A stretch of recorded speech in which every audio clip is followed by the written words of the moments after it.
Assalamualaikum warahmatullahi wabarakatuh. Halo sobat pemirsa, kembali lagi di channel Lingkup Info. Bagaimana kabar sobat pemirsa semuanya? Pastinya baik-baik saja kan? Sebelum lanjut ke videonya, jangan lupa terlebih dahulu tekan tombol like, comment, and subscribe. Pembahasan topik kali ini terkait pencairan bantuan PKH tahap 2 dan BPNT alokasi bulan Mei-Juni terbaru tahun 2023 ini. Para KPM sangat berbahagia karena bantuan dapat diterima, dari yang nominal Rp600.000 hingga Rp3 juta. Alhamdulillah mulai cair merata, pencairan bantuan PKH tahap yang kedua, dan BPNT alokasi bulan Mei dan Juni, di 416 kabupaten, 98 kota, 7.094 kecamatan, 8.506 kelurahan dan 74.961 desa, dan ada informasi yang sangat penting bagi KPM, berupa surat di mana di dalamnya terdapat aturan-aturan, yang harus dipenuhi atau ditaati oleh KPM semua. Nah, daerah mana saja yang sudah mulai cair, dan bagaimana aturan penyaluran bansos untuk triwulan kedua ini? Simak terus videonya hingga selesai dan jangan di-skip, agar kalian tidak ketinggalan informasi terbarunya. Namun sebelum itu, support terus channel ini, dengan cara like, comment, subscribe, dan aktifkan notifikasi loncengnya, agar kalian tidak ketinggalan informasi terbaru, dari channel Lingkup Info ini. Oke, langsung saja kita ke topik pembahasannya. Akhirnya para KPM PKH dan BPNT bisa berbahagia, karena bantuan PKH tahap kedua dan BPN-nya, sudah cair merata di beberapa wilayah. Untuk pencairan pertama yaitu di wilayah Pulau Batam, secara simbolis bantuan PKH tahap 2 tahun 2023, kepada Sekretariat Kota Batam, pada beberapa hari yang lalu, di kantor Pos Batam Center, dilansir dari Media Center Batam, secara simbolis bantuan tersebut juga diserahkan, kepada perwakilan masyarakat Kota Batam untuk penerima, bansos PKH periode April Mei Juni, menerima dengan besar nominal Rp600.000. Dan memberikan bantuan berupa kursi roda, alat bantu dengar, tongkat adaptif dan nutrisi anak kebutuhan dasar, dan untuk lansia bantuan yang diberikan berupa kursi roda standar, nutrisi kebutuhan standar dan atensi rentan nutrisi. Direktur Pemberdayaan Sosial Kemensosri, Arif Nahari mengatakan penyaluran bansos PKH tahap 2 ini, dilakukan melalui PT Pos Indonesia dan Bank Republik Indonesia. Bantuan PKH ini diberikan kepada para KPM, berbentuk uang tunai dengan besar nominal, yang akan disesuaikan dengan kategorinya. Ketua Rombongan DPR RI Maman Imanul Haq, menjelaskan Komisi 8 DPR RI memberikan dukungan penuh untuk Kemensos, terutama dalam pengentasan kemiskinan ekstrim di tahun 2024 mendatang. Komisi 8 DPR RI juga mendukung Kemensos, mensukseskan bantuan sosial agar masyarakat bisa berdikari atau lebih mandiri. Selain penyerahan secara simbolis bantuan PKH, dan alat bantu bagi akses disabilitas juga diadakan, tanya jawab antara masyarakat KPM dengan anggota Komisi 8 DPR RI. Kemudian pencairan yang selanjutnya, di wilayah timur Indonesia yakni Jayapura, kantor berita Antara juga mewartakan PT Pos Indonesia.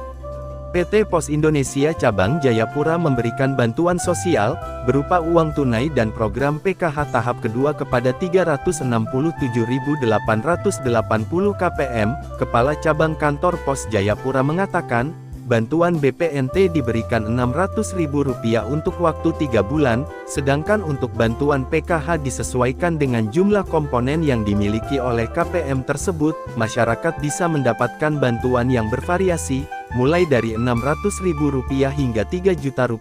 Kemudian untuk topik selanjutnya, ada berita penting yang perlu KPM ketahui, yaitu penyaluran bantuan PKH tertib dan harus ditaati.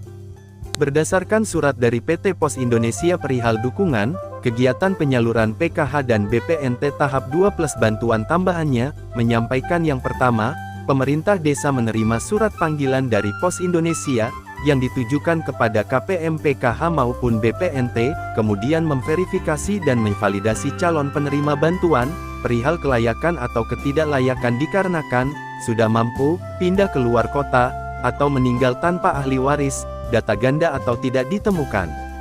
Kemudian yang kedua, menginformasikan kepada KPM yang telah terverifikasi layak, untuk mendapatkan bantuan sesuai dengan jadwal dan tempat yang telah ditentukan dengan membawa KTP asli, KK asli dan undangan barcode dari PT Pos Indonesia. Kemudian yang ketiga, bagi KPM yang tidak dapat hadir secara langsung, itu dapat diwakilkan kepada anggota keluarga, yang namanya tercantum dalam satu KK, dan wajib menunjukkan KTP dan KK asli. Kemudian yang keempat, menyampaikan kepada KPM bahwa BPNT, hanya untuk pembelian kebutuhan pangan atau sembako, seperti beras, daging, lauk pauk, kacang-kacangan, susu, serta dilarang untuk membeli rokok atau minuman keras, serta barang-barang yang bukan merupakan kebutuhan pokok. Kemudian yang kelima, menginformasikan kepada KPM bahwa bantuan bisa dibelanjakan, di mana saja secara tunai tanpa adanya pengarahan, atau pemotongan besar nilai bantuan dari pihak manapun. Kemudian yang keenam, mengacu pada surat Dirjen Pemberdayaan Sosial RI, S0 RTA untuk mencegah konflik, maka perangkat desa dilarang untuk 1. Mengerahkan atau memberi ancaman ataupun paksaan kepada para KPM. 2. Melakukan pembelanjaan di toko tertentu dan membelikan barang dengan jumlah tertentu. 3. Menyimpan dan menggunakan KKS milik KPM. 4. Membentuk atau mendirikan warung dengan tujuan menyuruh KPM melakukan pembelanjaan di toko tersebut. 5. Menjadi pemasok bahan pangan di warung atau di toko-toko tertentu. 6. Menerima imbalan apapun baik berupa uang maupun barang pada saat penyaluran PKH maupun BPNT. 7. Terkait penyaluran beras 10 kg, apabila penerima bantuan pangan tidak dapat ditemui pada saat pendistribusian, maka dapat dilakukan penggantian penerima bantuan, dengan cara melakukan pengisian formulir pergantian. 8. Untuk mengurangi kerumunan masyarakat dan lamanya antrian, pemerintah desa atau kelurahan dapat menyusun jadwal pengambilan bantuan, berdasarkan data RT RW dan tetap mengacu pada jadwal yang ditetapkan oleh PT Pos Indonesia, dan poin-poin itulah yang wajib dilaksanakan agar tidak terkena sanksi, baik lembaga penyalur, KPM maupun pendamping sosial yang terlibat dalam penyaluran bantuan tersebut. Baik teman-teman, itulah informasi terbaru, terkait update pencairan bantuan PKH tahap kedua, dan BPNT alokasi bulan Mei dan Juni tahun 2023 ini. Terima kasih sudah menyimak videonya sampai habis, dan jika Anda berkenan jangan lupa like, comment and subscribe. Sampai jumpa di video selanjutnya.